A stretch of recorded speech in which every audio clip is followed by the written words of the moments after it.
Al aire. Vamos a hacer la segunda entrevista del día. Esta piola, esta me gusta. La anterior también, porque Fabiana Montoni, una genia empresaria pyme de principios y valores, comentaba un poquito la propuesta de Guillermo Moreno, ella precandidata a diputada nacional por la provincia de Buenos Aires. Y vamos a charlar ahora con alguien que fue diputado nacional, si no me equivoco, si no me corrige, además de decano de la Facultad de Ciencias Sociales de la Universidad Nacional de Lomas de Zamora. Y tuvo un laburito muy piola en una época donde se hablaba de ley de medios. Se hablaba de ley de medios en otra época, ahora ya quedó un poquito encajonado. Ahí al frente de lo que fue el AFCA, que también nos va a contar un poquito sobre esto. Santiago, ¿estás en línea? ¿Me escuchás? Sí, te escucho un poco bajito, pero te escucho. Bajito, nos escucha también, pasó con la entrevista anterior. Tenemos que... Ahora te escucho perfecto. ¿Ahora sí? Ahí estamos. Sí. ¿Cómo estás? Buen día. ¿Cómo estás? ¿Todo bien? Buen día. Gracias por el llamado. No, gracias a vos por participar. Sabemos que estás a full. Bueno, nos conocemos, Santiago, de la Facultad de Lomas de Zamora. Vos fuiste docente mío. Compartimos algunas cosas en común. No sé si vienen relevantes ahora para esta conversación. Si no, las dejamos entrever o las dejamos para el final así explícitamente. Voy a hacer alguna preguntita sobre algún club de fútbol que tenemos ahí en el corazón. Que nos hace sufrir juntos. Nos hace sufrir, qué cosa. Santiago, bueno... Nada, es una apreciación personal, siempre te lo dije las veces que tuve la oportunidad de charlar, hace mucho no charlamos, pero vos sos un monstruo político, esa es mi apreciación, sabés de armar política y bueno, tuviste también, no solo en lo institucional, ¿no? Porque quizás ocupar cargos, cuando viene alguien y te dice, che, tenés que ocupar este cargo, bueno, hay una responsabilidad ahí, es un arte, pero también armar, viste, charlar con la gente, que la gente te conozca, y un poco te interprete como conductor es otro arte mucho más complejo. ¿Qué estás haciendo ahora? Creo que estás más en lo privado, tenés una consultora, seguís en la facu. Estoy en la Universidad de Lomas, ahora estoy trabajando en rectorado como secretario de Coordinación Institucional, muy dedicado a la docencia, a la investigación, a lo que es lo académico, que sí que vos también, te vi ahí recibiéndote de posgrado, me alegró muchísimo. Gracias, Santiago. Sí. Y sí, algo de consultoría, pero bueno, nada, siempre en la política, siempre en el armado, siempre... charlando con todos los compañeros que se puede, preservando las cuestiones que nos unen por las que sobre las que nos separan, siempre con la patria de por medio. Sí, por supuesto. ¿Cómo viene políticamente Lomas de Zamora? Que en una época, cuando yo arranqué a estudiar, me acuerdo, quizás también fue una motivación personal para ir a Lomas, ¿no? Era muy protagonista de la política nacional, provincial, estaba el tema de la ley de medios. ¿Cómo viene ahora políticamente el mapa de la Universidad de Lomas? Bueno, ahora, está nuestro rector, que es Diego Molea, ocupando un cargo muy relevante, que es la presidencia del Consejo de Magistratura de la Nación. Sí. Lomas está, aparte, encarando un proceso como muy particular como universidad, porque arranca su año del cincuentenario, con lo cual no solo somos culturalmente la más antigua del conurbano, sino que eso también nos genera una obligación en términos de volumen político y social, como para encarar algunas responsabilidades en este proceso de reconstrucción del conurbano, y con una camada de dirigentes jóvenes entre 30 y 40 años que están a cargo de las facultades y de las secretarías de las facultades, que de alguna forma le han dado un espaldarazo importante en lo que es lo académico, sobre todo en sociales, que hay una gestión nueva que está a cargo de Gustavo Nahón, que le volvió a poner foco en lo académico fuerte, a reordenar la facultad y con mucha expectativa en la salida de la pandemia para volver a crecer como institución. Sí, buen docente, Gustavo. Eso te quería comentar sobre la facultad. Lo que veo es que muchas cosas están en agenda ahora que tienen que ver con investigación, con extensión. No te digo que antes no se veía, pero quizás en la época, ¿recordás de la ley de medios? Como que había una agenda más concentrada en un tópico, me parece.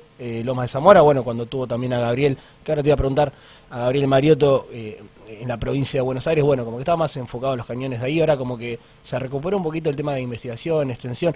Y además también te quería preguntar sobre ese proceso, ¿están volviendo ahora a la presencialidad? Estuve viendo en fotos.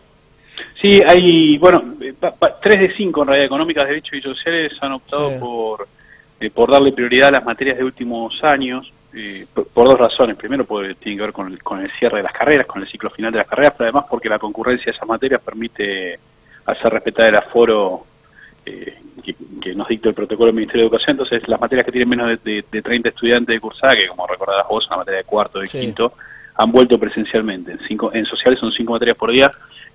Arrancaron la semana pasada, bastante exitoso el proceso, viste que está la duda, Fred, igual como los pibes quieren volver, no quieren Sí. volver, ¿viste? De Sí, esa claro. cuestión, y la verdad que cuando vos mirás las caras, cuando vuelven a entrar a la facultad y qué sé yo, ves como mucha ilusión en retomar, no la normalidad, porque ya a esta altura no sabemos cuál es la normalidad, si esta o aquella, Sí, pero sí la presencialidad, ¿viste? Lo que significa la vida universitaria, eso que nos unió a nosotros, nos hizo conocernos, que va Sí, más sí. allá de un pupitre, ¿entendés? No, por Que supuesto. es los pasillos, el buffet, la charla, que es intransferible. Eso en un Zoom no lo podés regenerar. No obstante, digamos, el Zoom fue como el Zoom, quiere decir la virtualidad, Sí, el sí, Zoom sí, como sí. símbolo de la virtualidad fue un proceso interesante, pues nos permitió seguir haciendo lo que teníamos que hacer, aún en el impedimento de la presencialidad. O sea, si le preguntás a cualquier docente, que luego también te pasa, si querés Sí, sí, seguir sí. en Zoom, te digo ni de casualidad, odio el Zoom, pero cuando lo pase el tiempo lo voy a recordar con mucho cariño, porque nos permitió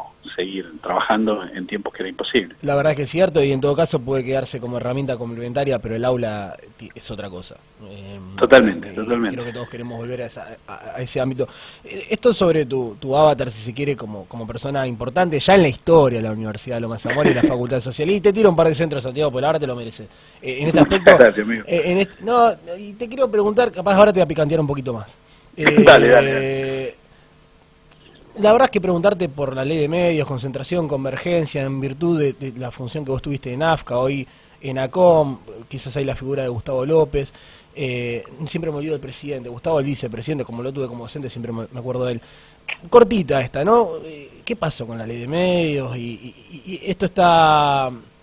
Quizás la que se presentó, la de servicios de comunicación audiovisual, quedó en desuso quizás, o quedó atrás, y ahora se habla de convergencia. ¿Cómo ves ese mapa de una posible ley Sí, de medios? yo creo que en cuestiones tan delicadas como las nuevas tecnologías en comunicación e información, la decisión política, en este caso del adversario, del opositor o del enemigo, de retrasar 4 o 5 años, estratégicamente es fuerte, porque es casi abandonarla, digamos, ¿no? Cuando vos te quitan en una disciplina como la comunicacional 3 años, te lo atrasan 100 en otra disciplina. ¿Sí? Entonces, sacar de la cancha, yo pensé que los foros empezaron ya por el 2007-2008, la ley ya pasaron más de 10, ¿sí? La implementación de la ley, o ese ciclo al que vos referís en relación al AFCA, pasaron 9, hace 9 años nosotros estábamos en el AFCA, y la imposibilidad de la implementación de alguna manera hace que la nueva agenda de la comunicación haya desbordado esa vieja ley. Claro. ¿Sí? Y nos obliga a nuevas discusiones. Claro.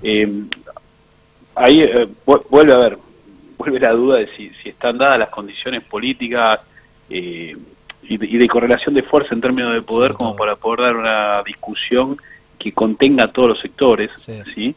Que eso ya es de apreciación personal. Creo que la ley es un dolor, digamos, una deuda pendiente de la democracia, porque pocas veces una ley tan legítima en términos de discusión, de representación, de necesidad, fue tan vapuleada y tan combatida por sectores hegemónicos. Creo que en la historia de nuestra democracia joven, del 83 para acá, no hay antecedente de que una ley tan legítima haya sido tan brutalmente atacada por los sectores hegemónicos, por los sectores corporativos, y que de alguna manera, creo que por más que no lo reconozcamos masivamente, nos queda como un dolor, digamos, nos queda como un sopapo. La idea de que nos comimos un sopapo fuerte en la imposibilidad de implementar. Después puede haber más o menos responsabilidad en términos personales y colectivos y hasta dirigenciales que cada uno tendrá que asumir, las que le tocan, empezando por mí, ¿sí?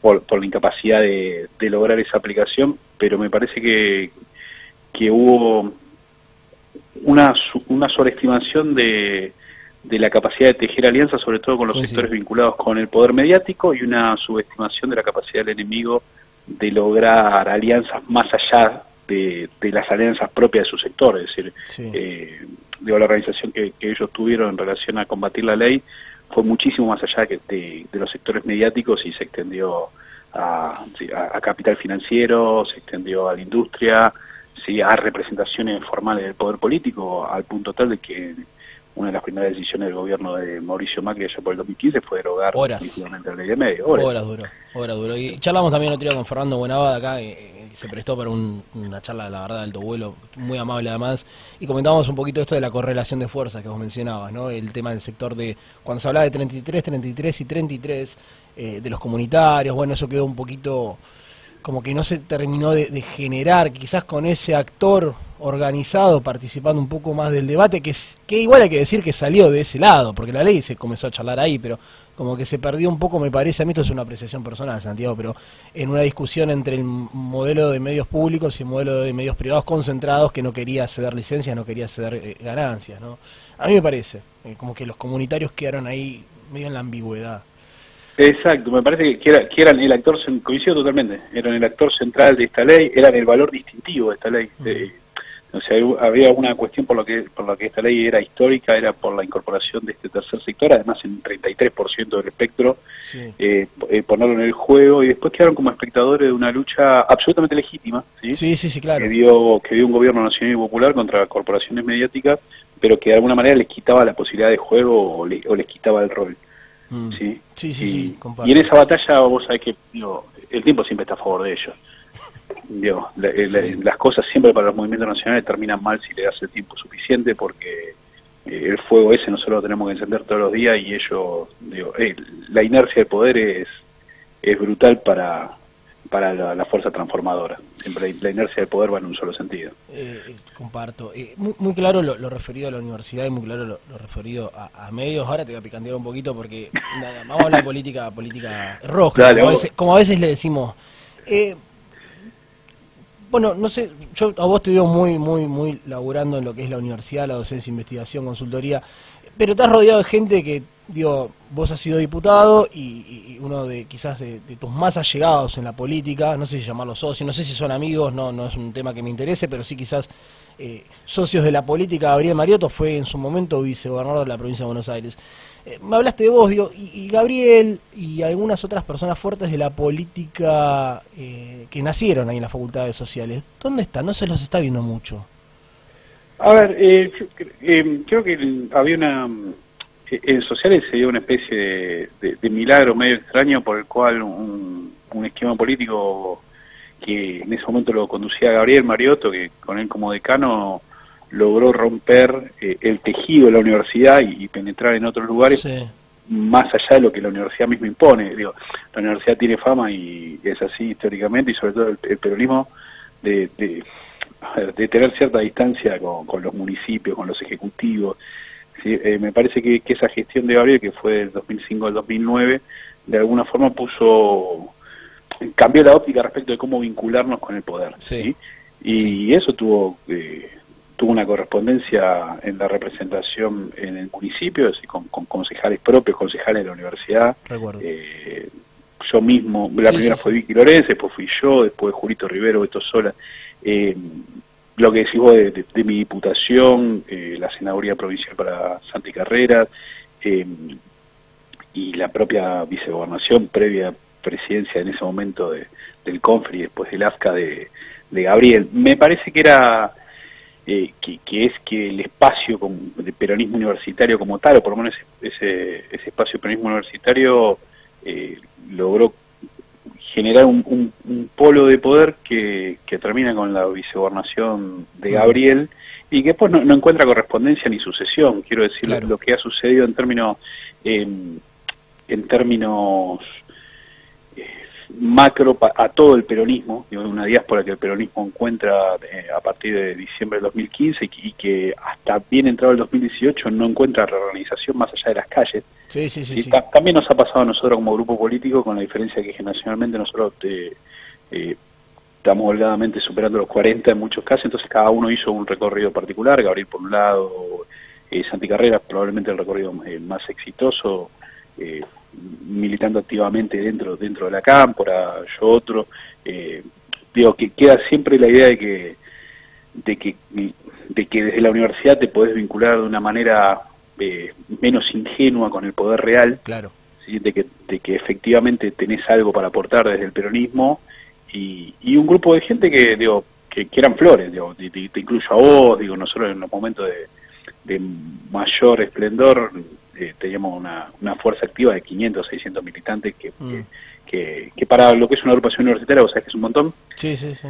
¿Sí? Y que queda siempre, digo, en el recuerdo, sin ponerse demasiado nostálgico. Es probable que hayamos desperdiciado una oportunidad histórica, ¿sí? Pero que esa oportunidad desperdiciada sea el prólogo de otras oportunidades quizás más chicas, pero más consolidables también en términos de poder real. Claro, claro. O sea, te pregunto esto porque yo sé que hay una discusión que a veces es interna para quienes nos interesa la política, las caras de los nombres, los armados, y quizás yendo más a una discusión más expuesta, más visible o más en general.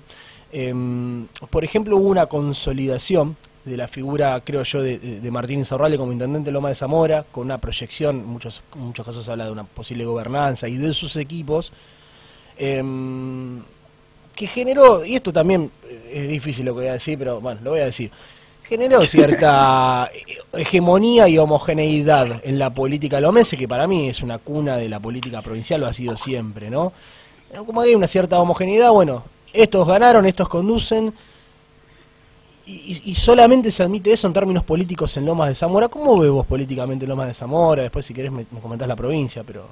No, bueno, pero está buena la discusión que das de Lomas. Me parece que la figura de Martín ha logrado, no hoy, digo desde el 2011 para acá, y una vez que él logra retener la intendencia, después cuando encabeza la lista de diputados del año 2013, una centralidad vinculada con varios aspectos personales que tienen que ver con su impronta, con su capacidad de construcción política, con su, de estar siempre activo, y otras características que son políticas, la reunificación del peronismo lomense, algunas figuras, dos figuras muy distintas entre sí, pero que ocuparon roles decisivos en su consolidación como dirigente. Por un lado la de Beto Caraza Torre, ¿sí?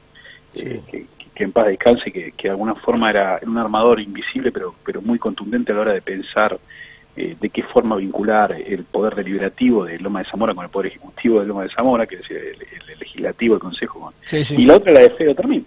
Me parece que eran como dos figuras emergentes que de lo que podíamos decir aquel insaurraldismo, y a partir de ese momento no ha dejado de crecer, con lo cual también obliga a la universidad a repensar su rol respecto de la relación con el municipio, sobre todo el peronismo universitario. Me parece que en un crecimiento tan homogéneo como el que ha logrado Insaurralde, la construcción de poder, no solo en su distrito, sino en la provincia de Buenos Aires, hay que vincularse de una forma más virtuosa, más sensata, más inteligente, sabiendo que por primera vez en muchísimos años no está en duda la gobernabilidad del municipio en manos del peronismo. Entonces todo lo que puede ser sucesiones aparecen como relativamente lógicas. Federico Termín, Daniela Vilar, digamos, son construcciones muy sólidas que vienen de un núcleo de poder lomense, en donde si vos pensás las características de la gestión, es una gestión llevada adelante por gente joven, dinámica, asumidamente kirchnerista, es decir, que siempre esa cosa medio ambigua de no pensar que en el 2005 Loma de Zamora era uno de los pocos distritos que bancaba la candidatura, con muchísima lealtad, pero bancaba la candidatura de Chichi contra la candidatura de Cristina, hasta este Loma de Zamora, que convertido en bastión del kirchnerismo bonaerense, han pasado muchos años y un responsable político que es Martín Insaurralde. Sin ir más lejos, la primera vez que entré en una urna, en un cuarto oscuro, y me enfrenté a una urna, tenía una opción interna, que era Gabriel Mariotto por un lado. Exacto, la elección de 2009. Claro. La elección de 2009. Yo creo que dejas entrever un poco que hoy el peronismo lomense, ya sea universitario, ya sea en los barrios, sociedad de fomento, lo que se autoproclame como peronismo, se encuadra detrás del crecimiento de Martín y de Fede Termín. Y que me parece que hay una conducción que está clara, y yo no digo que tampoco hay que ponerse demasiado colorado para plantearla, porque también, Fede, me parece que hay que decirlo en relación a lo que vos planteabas del peronismo universitario, o las internas o no internas. El poder también es una vocación, ¿viste? El poder es del que lo desea, del que lo construye, del que le dedica tiempo, del que no es refractario a juntarse con los compañeros, y eso en general se premia, más tarde más temprano se premia. Entonces me parece que hay también en la manera de construir de Federico una didáctica aprendida del insaurraldismo, que resulta muy efectiva. Cuando vos mirás el número del municipio, pensá que este municipio se perdió a mano de la Alianza hace no tantos años, muchos años para una vida, pero no muchos años para la política. Entonces, esto de que hoy, desde que hoy no esté en duda el municipio y que la principal fuerza de oposición esté encarnada por quien era, ¿sí?, jefe de gobierno de Insaurralde, marca un poco la hegemonía de Martí sobre la política lomense. Charlamos con Guillermo Viñoles acá y también se veía un juntos bastante peronizado, bastante de ex compañeros. Exacto. Bastante interesante como fenómeno. Te saco un poquito de lomas porque es cierto que quizás son cuestiones que a uno sigue y que con el tiempo entiende. Yo diría en lo personal, vos quizás me vas a entender entre líneas, uno con el tiempo va entendiendo otras cosas que quizás cuando es más joven no quiere aceptar. Lo que te quería preguntar es cómo ves a Axel en la provincia, y como es una pregunta muy abstracta y generalista, ya me echo la otra, ¿cómo lo ves, Alberto? De que muchos peronistas dicen, bueno, no es tan peronista, pero es lo que hay, y otros son albertistas declaradamente, y otros, como hace un rato hablábamos con la fuerza de Guillermo Moreno, no, este es radical, somos otra cosa. A ver, yo creo que la gestión en la provincia de Buenos Aires de la pandemia ha sido una gestión que ha optado, entiendo que sabiamente, por salir de la dinámica mediática y meterse en el mano a mano en cada barrio, sí, en cada distrito, con recursos muy bien direccionados, con políticas públicas bien pensadas, y que de alguna forma nos van a dar un resultado el domingo que probablemente sorprenda a lo que se va viendo en las encuestas y a lo que dicen los analistas. Me parece que bastante astutamente en términos comunicacionales Kicillof prescindió de dar la discusión de si eso no es marxista, de si eso no es un capitalino implantado en Buenos Aires, y se ha movido y ha militado como un gobernador, ¿sí? Con políticas muy concretas que en el marco de la pandemia además se han revitalizado. Es decir, en el marco de una crisis, la manera que vos tenés de gestionar políticas públicas queda súper expuesta, para bien y para mal, ¿sí? En ese sentido, una provincia con los problemas que tiene la provincia de Buenos Aires, particularmente con urbano bonaerense, si no hubiese estado bien administrada en el marco de una pandemia que ya lleva 18 meses, hubiese estallado. ¿Sí? En todos los términos, salud, seguridad, hasta cuestiones medioambientales. Me parece que la gestión de Kicillof fue virtuosa en este sentido, y extendiendo esto, extendiendo la reflexión a lo de a Alberto sí, Alberto no, me parece que más allá de lo que folclóricamente nos resulten las candidaturas del estilo Moreno, hay un valor que ha conseguido preservar, no solamente Alberto, digo, más allá de Alberto, entiendo que el peronismo, que es la unidad, ¿sí? Que no es un tema menor, es decir, que el valor que tenga el peronismo para ofrecer en esta instancia legislativa sea la unidad, parece es un valor exclusivamente dado al interior de la militancia y que no penetra demasiado en los sectores medios. Es probable, pero los últimos dos antecedentes donde el peronismo no logra ir unido a una elección legislativa, que es el 13, sí, y el 9, 2009-2013, el peronismo queda por debajo de 35 puntos. Y el peronismo unido tiene un piso de 38, 39 puntos, que es ostensible. Hoy no hay otra cosa, digo, más allá de la expresión de Moreno, que entiende puede ser minoritaria, o Randazzo, que no se representa ya más que a sí mismo. Todo el peronismo parecería ir en un mismo sentido, y eso es una decisión puramente de estrategia electoral. Digo, no es solo declamativa si mantengamos la unidad, sino no dejar referencias dirigenciales del peronismo afuera, como fue el caso de Narváez en el 2009 o de Massa en el 2013, permite garantizar un piso de votos que es interesante. En este sentido me parece que Alberto sí o no, ahí se da un juego que está bueno. Creo que va a haber gente que genuinamente pueda ir a votar a favor del oficialismo, prescindiendo de su idea respecto de Alberto Fernández en lo personal. Puede decir, la verdad que Alberto me está cayendo pésimo, alguna cuestión de Alberto, pero para atrás no vuelvo. Claro. Me parece que ese voto también está, es decir, y no está medido, está midiendo imagen, la imagen positiva y la negativa de Alberto Fernández te da 42-52, o sea, te da un diferencial de menos 10, pero puede haber genuinamente, insisto, gente que tenga una mala imagen de presidente, pero que decida plebiscitar, termine volcándose por este lado. Ahí, viste, empiezan, hay cuentas como muy raras, es decir, los analistas a veces fuerzan demasiado la realidad a favor de sus intereses o de sus conclusiones. Bueno, a la oposición le alcanza con esconder a Mauricio Macri para... le alcanza como estrategia de esconder a Mauricio Macri para revitalizarse como fuerza opositora, pero al oficialismo no le alcanza con esconder a Alberto Fernández para revitalizarse como fuerza oficialista. Bueno, o esconder sirve o esconder no sirve en ambos casos. Sí, se entiende perfectamente.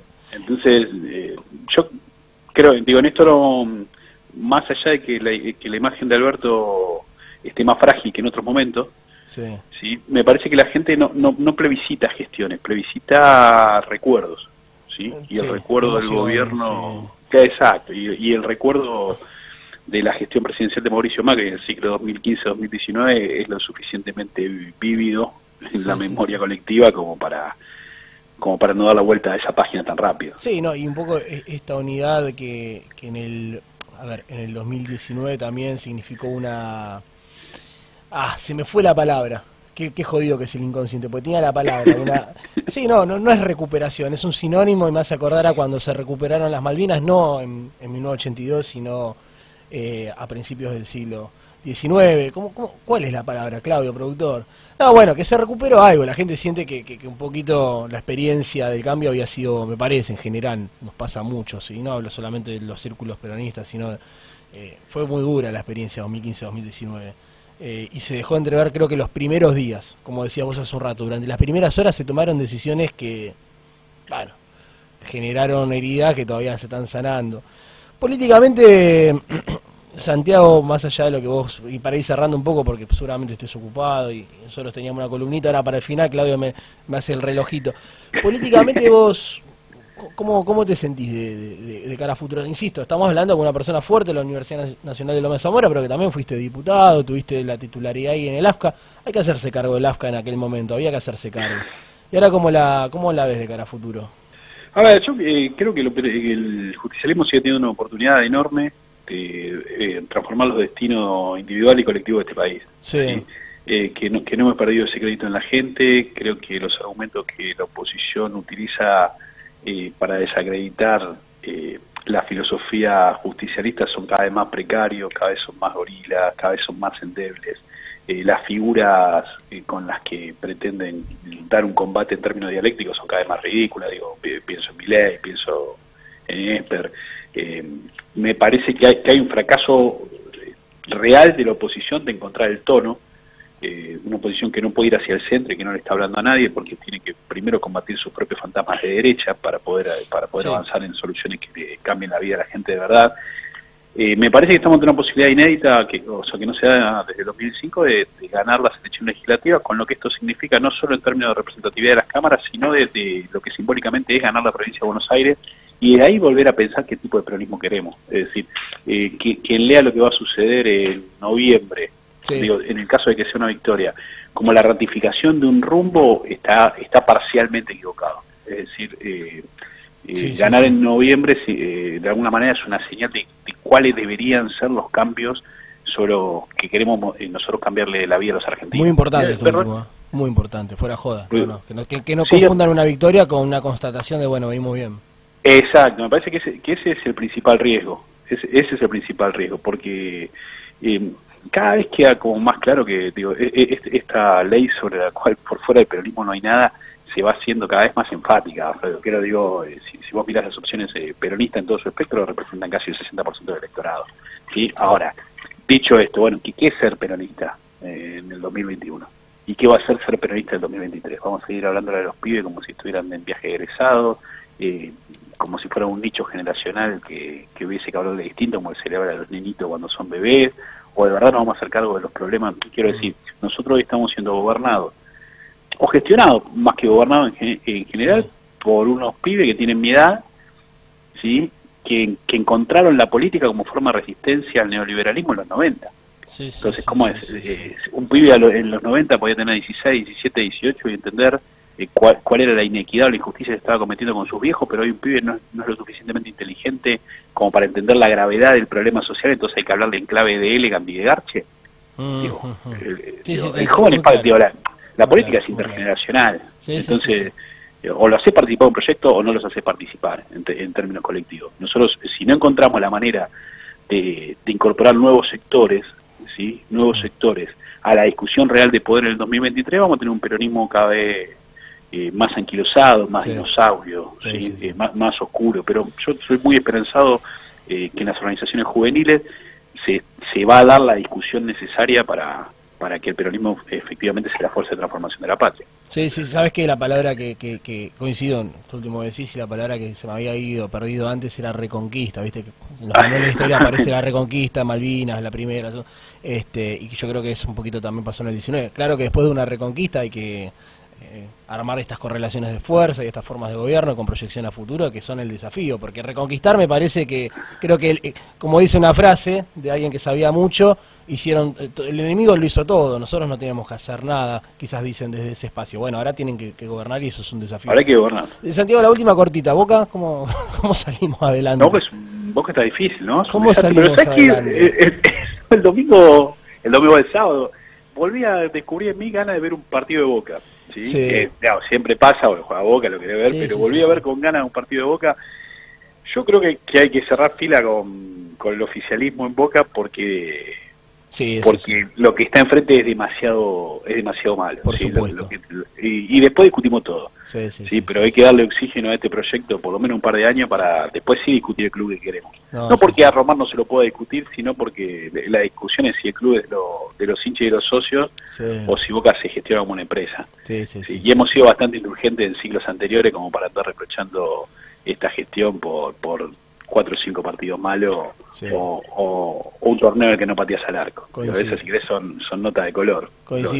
Lo que está enfrente es más grave. Yo cuando lo fui a ser socio, tengo un nene de 10 meses, ¿viste? Ahora, sí, felicidades. Gracias, te lo vi en Facebook. Lo fui a ser socio y no sabía si le estaba haciendo... el trámite lo hizo online porque el club está cerrado. No sabía si le estaba haciendo un mal o le estaba haciendo un bien. Bueno, qué sé yo, es la herencia, ¿viste? Pero decía... Es la herencia. Ay, Dios mío, el otro día grité el último gol en contra, encima sobre la hora con Central y lo grité y el nene lloraba. Y yo decía, ¿qué le estoy haciendo a mi hijo? La puta que me parió. Pasa un montón. A mí me pasó también, yo tengo uno de 8 y otro de 5. Y el de 5 no todavía no pudo ir a la cancha. Claro. Hace 2 años estamos en pandemia y el grande sí, pero los primeros partidos la pasaba mal. Y un partido que lo llevó Boca a Temperley, que Boca le hace 2 o 3 goles en el primer tiempo a Temperley. Sí, me acuerdo. Odió la cancha, lo odiaba, ¿no? Tuvimos como un año para volver a la cancha. Sí, no te preocupes, te va a haber sacado, pero después va a entender y después él mismo se va a sacar ante un hijo y se va a volver a repetir la historia. Y bueno, igualmente te digo que mucha fe en Sebastián Battaglia. Yo creo que hace mucho nos emocionaba con el partido del 0-0 con Banfield porque dije, estamos jugando a la pelota, no lo puedo creer. Ese día me emocioné, y más que son los pibes del club. Bueno, y son los pibes del club, que no es un tema menor, ¿viste? No es un tema menor ver un pibe, porque aparte hay historia que ahora las redes sociales te lo permiten, ¿viste? Ver a Sandes cuando era chiquito en la tribuna, o ver la familia que cambió el televisor para ver el debut en primera del hijo, ¿viste? Son historias que en un fútbol tan mercantilizado te vuelven a reivindicar con los valores por los cuales uno es hincha del club que es hincha. Sí. La verdad es que sí. Santiago, estamos jodidos de tiempo. Saludarte, ya no sé cómo presentarte, ¿viste? ¿Sabes cómo te quiero presentar? Como colega. Y ese es un mérito que me reconozco a mí mismo. Y en otro momento era total, a mí me enorgullece también. Pero una charla muy interesante que vamos a colgar en YouTube, la vamos a subir a las redes. Después volverme el follow, boludo. Te tiro follow en Instagram, en Twitter nunca me lo ves el follow. ¿Otra? Así me levantás alguna entrevista de las que hacemos. Así me levantás. Dale, dale. Esta, la tuya. Santiago, un gustazo, como siempre. Dale, abrazo grande para vos y para los compañeros. Dale, abrazo grande a vos. Charlamos ahí con Santiago Aragón, un histórico decano, diputado en la Universidad de Loma de Zamora. Qué lindo siempre decir la Universidad Nacional de Loma de Zamora, la